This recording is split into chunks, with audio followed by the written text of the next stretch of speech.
Talking Arkansas football right here at the Voice of College Football. We got Ty Hudson on the line, of course, from hogville.net. Catch him right here on YouTube, Hogville.net. You see it right there. Get on over there for your Arkansas football coverage. This is a good week to get started. Texas A&M and the Hogs renewing their rivalry. Before we get there, Bobby Petrino just about pulled this off. He gave it a go, didn't he? I don't even know. I don't even know where to start with that game.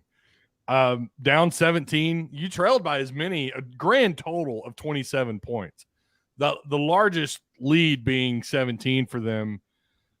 I think what my compadres at Hogville said was dead on. Otis Kirk and Dudley Dawson both said Sam just they just weren't ready. They either took this game very lightly, which is so hard to believe considering who their head coach is.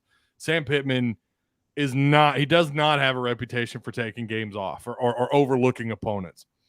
But trailing by a grand total of 27 points to an FCS school, I know they're top 5. That's just a head scratcher, man. I mean, it is Petrino who is, I feel like we're beating a dead horse saying this, but he is probably one of the best offensive minds and still is to this day, although things didn't pan out, obviously, at Arkansas, not because of what he was unable to do on the field, but what he was able to do off the field is why he was fired in 2012. And then, of course, the way things ended up with Louisville, having that final bad year that he had after having a quarterback Lamar Jackson, and then for things to kind of happen the way they did there, he doesn't have the best reputation, obviously, but I think as far as an X's and O's type of guy,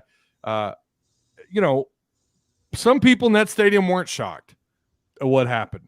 That Arkansas was trailed majority of this game. It wasn't until the fourth quarter where they took the lead and ended up winning by 11 points. Some people in that stadium and at home weren't completely shocked.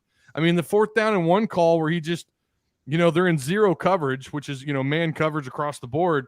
And that receiver just trots downfield, and it was, more or less wide open and, able to score off a 4th and 1 play. We've seen stuff like this happen before. We saw it 3rd down and 17 against South Carolina where Rattler, throws a 60-plus yard touchdown downfield. They certainly have an issue on defense. We know what it is. It's secondary. The back end of that secondary, there's something going on, communication. I don't know. It could be the loss of Fouché, Brooks, and then you, of course, lose Catalan for the year, and they didn't have Miles Slusher. Those are certainly factors, but yeah, they've got a problem, and Petrino is a good enough play caller and someone who pays so much attention to detail.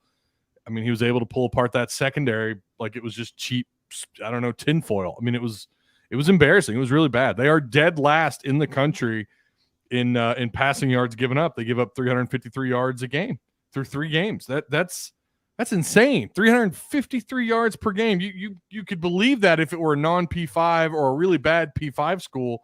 Arkansas's 3-0 and top 10 in the country, yet they have this huge gaping hole in their secondary, and it's just bizarre. But Petrino's good enough.